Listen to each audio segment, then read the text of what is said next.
नमस्कार. मी प्राध्यापक Yashodhan Soman. Shalaka foundation keystone school of इंजिनिअरिंगतर्फे सर्व विद्यार्थी, पालक आणि प्रेक्षक यांचं या कार्यक्रमासाठी सहर्ष स्वागत. वेद इंजिनिअरिंगचा या कार्यक्रमाच्या दुसऱ्या सत्रात आपण आज इलेक्ट्रॉनिक्स, कॉम्प्युटर, AI आणि ML या ब्रँचेसची माहिती करून घेणार आहोत. कालच्या कार्यक्रमात आपण मेकॅनिकल इंजिनिअरिंग आणि बेसिक ऑफ इंजिनिअरिंग ह्याच्याबद्दलची माहिती करून घेतली. तर चला तर आपण या कार्यक्रमाची पूर्ण माहिती करून घेऊया. आजच्या कार्यक्रमासाठी आपल्याला जे तज्ज्ञ लाभलेले आहेत ते श्रीयुत प्रशांत दहिबाते सर. प्रशांत दहिबाते सर यांनी IIT खरगपूरमधून मास्टर्स डिग्री केलेली असून गेले 25 वर्ष ते इंजिनिअरिंगमधल्या वेगवेगळ्या क्षेत्रात काम करत आहेत. त्यांची सुरुवात मायक्रोसॉफ्ट, त्याच्यानंतर कॉग्निजंट आणि आता ते विप्रो या मोठ्या कंपनीमध्ये स्वतः डायरेक्टर आहेत. आजच्या कार्यक्रमासाठी आपल्याला दुसरे तज्ज्ञ लाभलेले आहेत ते श्रीयुत जितेंद्र सरदेसाई. नमस्कार.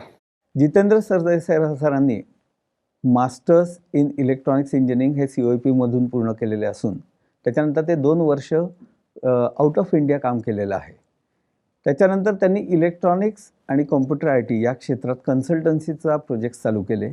या कन्सल्टन्सी प्रोजेक्टमध्ये त्यांनी KPIT सारख्या मातब्बर कंपनीला कन्सल्टन्सी दिली आणि त्याच्यानंतर स्वतःची कंपनी फॉर्म करून आज मला सांगायला आनंद होतोय की त्यांच्याकडे 650 लोक काम करत आहेत. चला तर आपण कार्यक्रमाला सुरुवात करूयात आणि सर्व तज्ज्ञांकडनं आपल्याला आवश्यक त्या प्रश्नांची उत्तरं जाणून घेऊयात.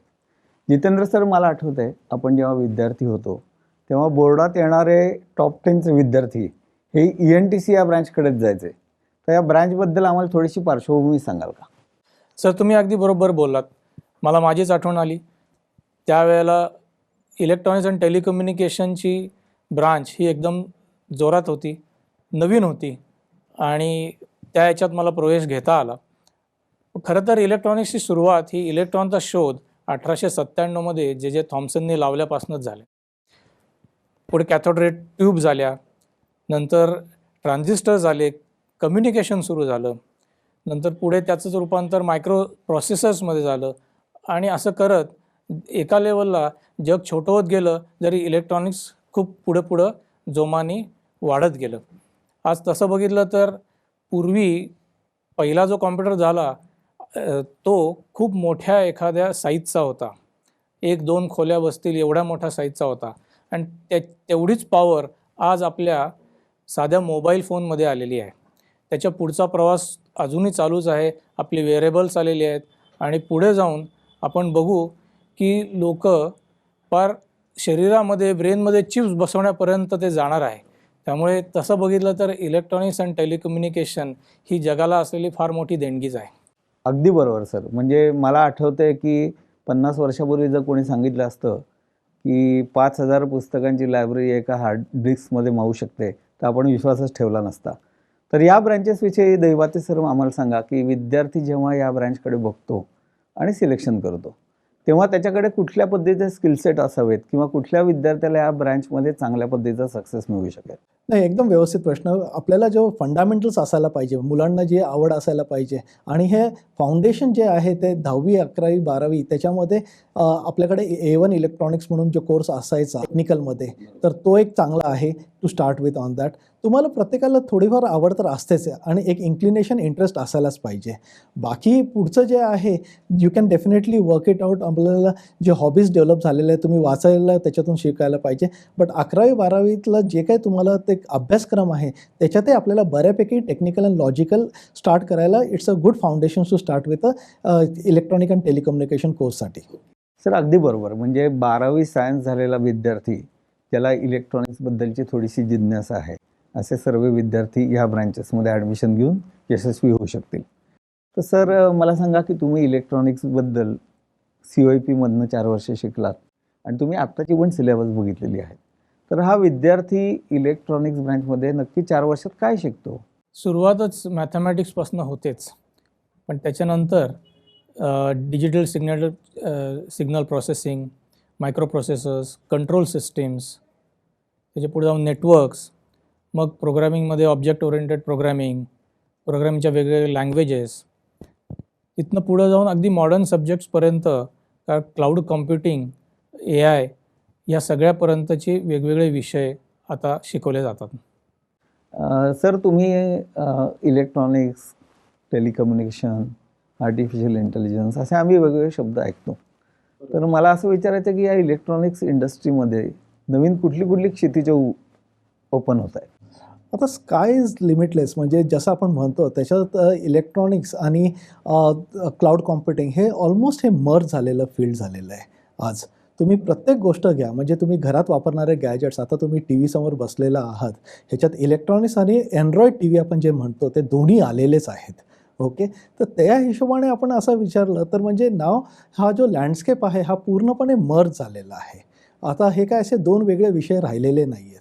Anyone who wants to know one side of the story त्याला दुसरं यायलाच पाहिजे. कारण की आता कॉम्प्युटर्समध्ये जे प्रोग्रामिंगसाठी एवढा वेळ लागत होता पूर्वी, त्याच्यात आता मोर ऑफ वेळ झालेलं आहे की ह्याचं ॲक्च्युअल इम्प्लिमेंटेशन कसं होऊ शकेल.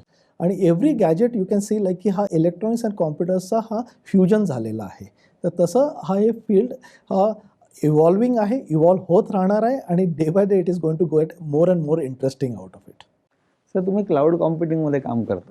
आमच्या विद्यार्थ्याला क्लाउड कॉम्प्युटिंग म्हणजे काय आणि त्याचं साधारण उदाहरण सांगू शकाल का?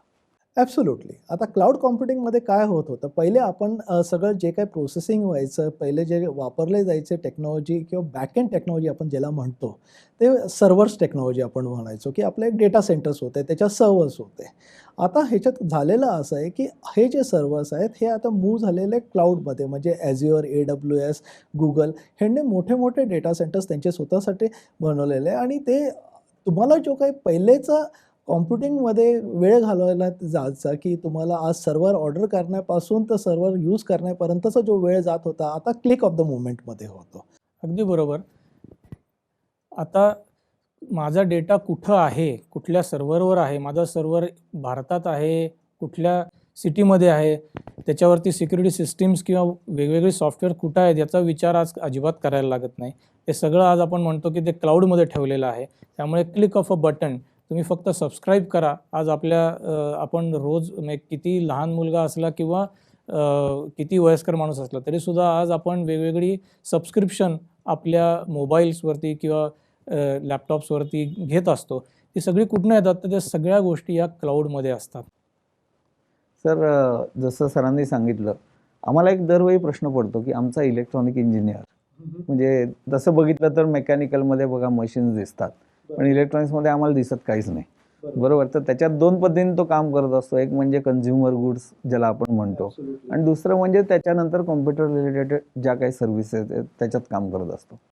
तर या कन्झ्युमर गुड्समध्ये जेव्हा आपण मोबाईलसुद्धा हातात घेतो तेव्हा आम्हाला असं कळतं की मोबाईलमधले 99% पार्ट हे आपण इम्पोर्ट करतो. तर ह्या दृष्टीने इलेक्ट्रॉनिक्समध्ये भारतात काही उत्क्रांती व्हायची शक्यता आहे का? तुम्ही जे म्हणाला ते अगदी बरोबर आहे, पण ते पहिलेच आहे. म्हणजे इफ यू सी आत्तापासून जे आत्मनिर्भर भारत किंवा जे यायला लागलं आहे, आज आपण ज्या जगात बोलतोय त्याच्यात आपण 5G टेक्नॉलॉजीचं काल इम्प्लिमेंटेशन झालेलं आहे. आणि आज नाही म्हटलं तरी ॲपल ह्या कंपनीने मोबाईल इंडियामधून एक्सपोर्ट करणं सुरुवात केलेलं आहे. चिप मॅन्युफॅक्चरिंग ज्याचा आपल्याला प्रॉब्लेम होत होता, ते पण आता आपल्या इंडियामध्येच मॅन्युफॅक्चर होऊन आपण चिप मॅन्युफॅक्चरिंग स्वतःच हे करतो आहे. तर हा जो इलेक्ट्रॉनिक्सवाला जो प्रॉब्लेम होता पूर्वी, आपली ह्यूज डिपेंडन्सी होती. बट ही डिपेंडन्सी कमी कमी होत चाललेली आहे. आणि आता ह्याच्यानंतर म्हणजे इंडियामध्ये लागणारं जे काय आहेत, म्हणजे whether it is coming into automobiles, cars, त्याच्यानंतर लागणारे गॅजेट्स, ह्याच्यामध्ये लागणारे चिप्स, इनफॅक्ट प्रत्येक ह्याच्यात इलेक्ट्रॉनिक्स येत आहे. तुमच्या कारमध्ये इलेक्ट्रॉनिक्स येणार आहे, तुमच्या ऑलरेडी टी व्हीमध्ये आहे, मोबाईल्समध्ये आहे, आणि anything what you going to touch in near future, त्याच्यामध्ये हा फ्युजन जो आहे इलेक्ट्रॉनिक्स आणि आय टीचा हा चालतच राहणार आहे. आणि I think the future is bright for the electronic engineers as well in India. फक्त ते आता आय टी इंजिनियर्सचं न राहता it is I T plus electronics, हे दोघांचं फ्युजन जे आहे हे आता it is a next thing which is going to happen. Jitendra sir, तुम्ही 500 ते 600 लोकांना रिक्रूट करता, आणि तुमची जी कंपनी आहे त्याची मी प्रोफाईल जेव्हा बघितली तेव्हा मला असं कळलं की तुम्ही electronics, I T enabled services याच्यात काम करता. तर जेव्हा तुम्ही विद्यार्थी रिक्रूट करता तेव्हा दोन प्रश्न आहेत. एक म्हणजे त्याच्याकडे तुम्ही काय बघता, आणि दुसरा प्रश्न असा आहे की आमच्या सर्व विद्यार्थ्यांना असं वाटतं की आता फक्त कॉम्प्युटरला चांगले दिवस आहेत, इलेक्ट्रॉनिक्सला तसे दिवस नाही आहेत. तर त्याच्याबद्दल तुम्ही काय सांगू शकाल? चांगला प्रश्न आहे. बघताना दोन प्रकारे नक्कीच बघितलं जातं. पहिला पार्ट आहे तो म्हणजे आपल्याला ज्या प्रकारची रिक्वायरमेंट आहे, ज्या जॉबची रिक्वायरमेंट आहे त्याला सुटेबल असलेला कॅन्डिडेट, मग तो कुठल्या पद्धतीचा आहे. एक आहे त्याची टेक्निकल बॅकग्राऊंड, त्यामुळे एखादा इंजिनियर हा नॅचरली प्रिफर केला जातो. याचं कारणच सिम्पल आहे की कुठल्याही प्रकारची इंजिनिअरिंगची ब्रांच असली तरीसुद्धा बेसिक लेवलला लॉजिकल थिंकिंग तिथं सुरू होतं. सो लॉजिक बिल्डिंग तिथं सुरू झाल्यामुळे तुम्ही प्रॉब्लेम सॉल्विंग स्किल्स त्याप्रमाणे डेव्हलप होत राहतात. सो इंजिनिअरिंग करत असताना वेगवेगळ्या प्रकारचे आपण सबमिशन्स करतो किंवा एखादा सब्जेक्ट शिकतो. त्या सगळ्यामध्ये ज्या प्रकारचं लॉजिक बिल्ड होतं त्याची गरज नक्कीच आमच्यासारख्या कंपन्यांमध्ये प्रॉब्लेम सॉल्विंग, कस्टमरला जेव्हा आम्ही सर्व्हिसेस देतो किंवा एखादं प्रॉडक्ट बनवतो त्या सगळ्यासाठी त्याची गरज खूप असते. सो एक आहे तो टेक्निकल बॅकग्राऊंडचा भाग आहे तो नक्कीच. मग तो इंजिनियर हा इलेक्ट्रॉनिक्स अँड टेलिकम्युनिकेशनचा असेल किंवा कॉम्प्युटर्सचा असेल किंवा मेकॅनिकलचा असेल, ह्यापेक्षा सुद्धा हे माहिती असतं की त्याची पहिली एक बेसलाईन तयार झालेली आहे आणि ती फार गरजेची आहे असं मला वाटतं. मग त्याच्या पुढे स्पेसिफिक जॉबसाठी लागणारे जे स्किल सेट जर त्या डिसिप्लिनमध्ये आलेली असतील तर त्याला पुढचं प्राधान्य दिलं जातं. पण माझ्या बघण्यामध्ये असं आलेलं एक्सपिरियन्समध्ये की एकदा एक प्रकारचा डिसिप्लिन म्हणजे इलेक्ट्रॉनिक्स अँड टेलिकम्युनिकेशन माझ्या दृष्टीने एक चांगली ब्रांच कुठल्या पद्धतीने आहे तर ती खूप फ्लेक्झिबल आहे की तिथनं एक बेस तयार झाल्यानंतर तुम्ही वेगवेगळ्या क्षेत्रामध्ये काम करू शकता with little bit of additional experience or certifications. So ह्या टेक्निकल साईडने आम्ही ते नक्कीच बघतो. मग त्याच्या पुढे असलेली जॉबसाठीची असलेली त्याची background from skillsets point of view, soft skills point of view, त्याची पॅशन आहे, त्याला गरज आहे, तो किती त्याच्यामध्ये इंटरेस्ट घेऊन काम करतो वगैरे वगैरे. मला वाटतं हे सर जास्त पद्धतीने सांगू शकतील त्या संदर्भात. नाही, सरांनी फार छान सुंदरपणे सांगितलं. आता कसं आहे की ते as a owner when they are hiring त्यांनी त्या पद्धतीने सांगितलं. आता मी तुम्हाला सांगतो ॲज अ माझा एक्सपिरियन्स जस्ट मी पहिल्यांदा म्हणजे वन ऑफ दोज इंटरव्ह्यूजला गेलो असेल आणि आता एक छान एक उदाहरण असं द्यायला गेलं की मायक्रोसॉफ्टचा इंटरव्ह्यू होता आणि जवळजवळ 1,00,000 सीव्हीज ज्यावेळेस मायक्रोसॉफ्ट सुरू झाले त्यावेळेस आले होते. त्यांनी 5,000 विद्यार्थ्यांना शॉर्टलिस्ट केलं आणि आम्ही 140 जणं सिलेक्ट झालो. आम्हालाही कळालं नाही की कसं झालं. अच्छा, मजेची गोष्ट असं की आम्हाला वाटलं सगळेच कॉम्प्युटर इंजिनियर आहे, ह्याच्यातले 10% पण कॉम्प्युटर इंजिनियर नव्हते. ओके, तर असा आपला जो गैरसमज आहे की आहे बरोबर आहे, सरांनी जे सांगितलेलं आहे आपले जे कंपनीज आहेत त्यांनी एक फॉर्मॅट बनवलं आहे कारण की तो फॉर्मॅट बराच सक्सेसफुल होता. पण आत्ता जे इव्हॉल्विंग जग आहे त्याच्यामध्ये फक्त तुम्ही एखाद्या स्ट्रीममध्ये म्हणजे कॉम्प्युटर इंजिनिअरिंग करूनच आय टीमध्ये करिअर करू शकता असं काही नाही आहे. आता करिअरचा लँडस्केप भरपूर वाढलेला आहे आणि तुम्हाला भरपूर जास्त ऑपॉर्च्युनिटीज आहे. आपण जे बोलतोय प्रत्येक पर्सन आपण एजाईल असायला पाहिजे. We should be able to learn unlearn on a faster scale. आपलं शिक्षण पद्धती ते बऱ्यापैकी कव्हर करते, फक्त तुम्हाला ते सिन्सिअर राहावं लागतं तेवढे 4 वर्षासाठी. सो मी पुढे अजूनही ॲड करीन की नुकताच अनुभव कीस्टोनमध्ये मी या मुलांनी प्रोजेक्ट्स केले होते. ते सगळे प्रोजेक्ट्स बघितल्यानंतर मला नक्कीच खात्री पटली की त्यांना ज्या प्रकारचा प्रोजेक्ट दिला जातो तो इंडस्ट्रीबरोबर बऱ्यापैकी मॅप केला जातो. त्यामुळे इंडस्ट्रीमधले असलेले आजचे जे चॅलेंजेस आहेत किंवा त्याचे जे प्रॉब्लेम स्टेटमेंट्स आहेत त्यावरती काम केलं गेल्यामुळे इट इज नॉट ओन्ली की फक्त एका डिसिप्लिनमध्ये किंवा फक्त इलेक्ट्रॉनिक्समध्ये, पण त्यांना अंडरलाईंग टेक्नॉलॉजी मेकॅनिकलवरती हे कसं एम्बेड कसं होतं पासनं एंड सॉफ्टवेअर कसं आहे त्याच्यामध्ये हे करायचं पासनं सगळं शिकवलं जातं आणि त्यांना तो अनुभव मिळतो. सो मला नक्कीच वाटतं आत्ताची जी पिढी याच्यातनं तयार होती आहे किंवा इंजिनियर्स बाहेर पडत आहेत ते नक्कीच जास्त फ्लेक्झिबल आहेत, ते खूप हुशार आहेत आणि अडॅप्टिव्ह आहेत. ॲब्सोल्युटली. मला फक्त थोडंसं ॲड करावं लागेल. मी सोमन सरांबरोबर त्यांनी मला इन्व्हाइट केलं होतं. आम्ही त्यांच्या कॉलेजच्या प्रोजेक्ट्स बघायला आलो होतो. आपण हे सर्कल ऑफ इन्फ्लुअन्स जे म्हणतो ओके, आणि सोमन सरांनी जे असं बनवलेलं आहे ते इंडस्ट्री, आम्हालाही ह्याच्यात पार्टिसिपेट करायचं होतं. बट हा एक चांगला ऑपॉर्च्युनिटी आम्हाला मिळाली की आम्ही त्यांच्याबरोबर बघू की विद्यार्थी काय करतात ते, आणि आम्ही पण त्यांच्यात पार्टिसिपेट करून बघितलं. But we were ॲस्टॉनिश to see that की त्यांनी कशा कशा प्रकारचे प्रोजेक्ट्स आणलेले आहेत. आता हे फक्त थेरॉटिकल नाही राहिलेलं, they are making it from theory to the practical. तर तुमचा हा सर्कल ऑफ इन्फ्लुअन्स आहे. तुम्ही जे कॉलेज निवडता, तुम्हाला ते जे प्राध्यापक आहेत आणि त्यातले जे तुम्हाला शिकवणारे टीचर्स आहेत ते प्रोजेक्ट्स तुम्हाला बनवायला एनकरेज करतात. This is really amazing. So hats off to you sir. Thank you sir, thank you. अजून एक प्रश्न आहे की सध्या आपण म्हणतो डिजिटल इकॉनॉमी. बरोबर. तर डिजिटल इकॉनॉमी ह्याच्यात इलेक्ट्रॉनिक्समधलं पुढचं कार्य काय असेल? आता डिजिटल इकॉनॉमी फक्त तो पहिले ट्रेडिंग करण्यापर्यंत न राहता आज आपण बघितलं की बॉससारखी कंपनी इनोव्हेशनमध्ये सगळ्यात जास्त इंडियामध्ये हे करते. त्याने मोठं एक इनोव्हेशन सेंटर बनवलेलं आहे आणि digital economy is in every space. So हाचा जो वाढत चाललेला वेग आहे आणि ज्या भारतात आपण त्याचं ॲडॉप्शन करतोय, आपल्याकडे म्हणजे UPI असो, बाकी कुठलं पण ॲडॉप्शन असो, वी आर ट्रुली अन एजाईल. आपल्या IT क्षेत्रात जे म्हटलं जातं तशी आपली इकॉनॉमी आणि माइंडसेट बनत चाललं आहे आणि माइंडसेट हा फार इम्पॉर्टंट आहे. सो आय फील हा digital economy is here to stay and we are the highest adoption of that digital economy. Sir, विद्यार्थ्यांना प्रोजेक्ट्सबद्दल तुम्ही म्हणलात तसं, तर आमच्या विद्यार्थ्यांना पुढच्या 10 वर्षातला तुमचा एखादा चॅलेंजिंग प्रोजेक्ट हा कसा असेल हे सांगू शकाल का? जग सगळं खरं तर ऑटोमेशनकडे चाललेलं आहे. ऑटोमेशनच्या लेवल्स या वाढत जाणार आहेत. म्हणजे आपण आज टेस्ला म्हणतोय किंवा ड्रायव्हरलेस कार म्हणतो, इतक्या लेवलचं ऑटोमेशन ते सहजासहजी साधणं एवढं सोपं आहे अशातला भाग नाही. काही ऑलरेडी ड्राईव्ह सुरू झालेले आहेत. पण आपण विचार करा, भारतासारख्या ठिकाणी ड्रायव्हरलेस कार ही उत्तम प्रमाणे चालायची असेल तर किती लेवलपर्यंत आपल्याला ते ऑटोमेशन न्यायला लागेल याचा जर विचार केला तर त्याच्यातच त्याच प्रॉब्लेम स्टेटमेंट जडलेलं आहे, चॅलेंज जडलेलं आहे. तर आपण काही कॉमेंट? डेफिनेटली. साधारणतः हा एक एक्झाम्पल घेऊ. आता काय होतं की पहिले जर काय कार मॅन्युफॅक्चरिंग कंपनीमध्ये 10 ते 15 लेबर लागत होते एखादी कार मॅन्युफॅक्चर करायला.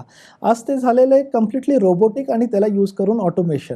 म्हणजे ती प्रोसेस समजणं, त्या प्रोसेसला कन्वर्ट करणं इंटू द रोबोटिक्स आणि त्याला ऑटोमेट करून. आणि ऑटोमेशनची का गरज आहे? आता हा ह्युमन एरर जो आहे, जो कॉन्सेप्ट आपल्याला तो मिनिमाइज करायचा आहे. आता हा ऑटोमेशन प्रत्येक क्षेत्रात येतो. बँकेमध्ये तुम्हाला जे पैसे डिपॉझिट करायचे असेल, तुम्हाला मेडिकलमध्ये जे मेडिकल रिपोर्ट्स बनतात ते त्याच्यानंतर you get into any sector, त्याच्यामध्ये जे रिपिटेटिव्ह गोष्टी आहे, जिकडे रिपिटेशन येते तिथे ऑटोमेशन येणार. हा automation is here to stay. So really appreciate की ऑटोमेशन तुम्ही हा कोर्स म्हणून घेतलेला आहे. तर त्याला सप्लिमेंट गोष्टी करण्यासाठी अजून एक गोष्ट सांगतो की आत्ताचा जो कल आहे तो सगळा AI, ML, DS याच्याकडे मुलं पळत आहेत. तर पुणे विद्यापीठाने आम्हाला एक खूप छान ऑपॉर्च्युनिटी दिलेली आहे, जी क्रिस्टोननी घेतलेली आहे, की फायनल इयर आणि थर्ड इयरला आम्ही त्यांना AI, ML किंवा DS असे सब्जेक्ट्स देतो. ते सब्जेक्ट्स ते शेवटचे 4 सेमिस्टर्स त्याचं थेअरी आणि त्याच वेळेला त्याची प्रॅक्टिकल्स आणि मग त्याची परीक्षा होते. आणि मग त्याच्यानंतर काय होतं की BE in electronics plus honours in AI and DS अशी त्यांना डिग्री मिळते. म्हणजे आजकाल आपण बघतो की कुठलीही वेबसाईट उघडली की complete a certification course on this आणि मुलं त्याच्यावरसाठी 1-1.5 लाख रुपये फी भरत असतात. तर ती सोय ही किस्टोनमध्ये पुणे विद्यापीठाच्या अंतर्गत केलेली आहे की जेणेकरून आमच्या मुलांची एम्प्लॉयबिलिटी या सेक्टरमध्ये सुद्धा वाढेल. नक्कीच छानच, त्याचा नक्कीच फायदा होईल.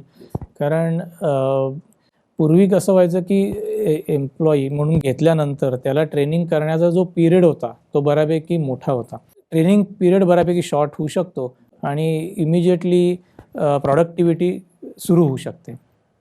नाही, ॲब्सोल्युटली. आणि हे सगळेच कॉलेज ॲडॉप्ट करतील I don't think like it is possible. कारण की ह्याला फार करेज लागतं to get into this kind of realistic courses, ज्याच्यासाठी आता पुस्तकं अवेलेबल आहेत की नाही, कुठलं घ्यायचं आहे. आणि तुमच्याकडे डेडली कॉम्बिनेशन आहे. एक तर युनिव्हर्सिटीची मान्यता आहे, दुसरं तुमच्याकडे इंडस्ट्रीचा पूर्ण सपोर्ट आहे.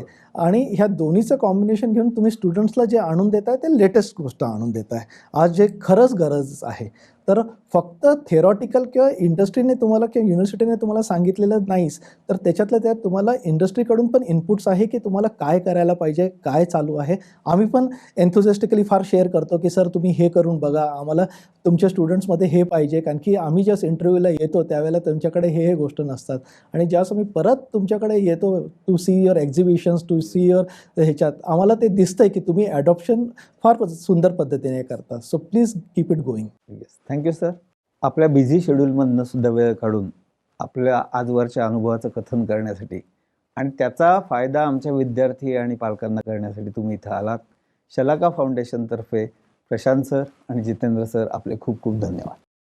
वेद इंजिनिअरिंगचा ह्या कार्यक्रमात विद्यार्थी आणि पालक यांना इंजिनिअरिंगचा अभ्यासक्रम आणि त्याच्यातल्या उपलब्ध संधी याविषयी जाणून घेण्यासाठी इंडस्ट्रीतले तज्ज्ञ इथं आलेले होते. आज कार्यक्रमाचा होता दुसरा भाग आणि आता आपण उद्याच्या कार्यक्रमाची वाट बघूयात. तोच धन्यवाद.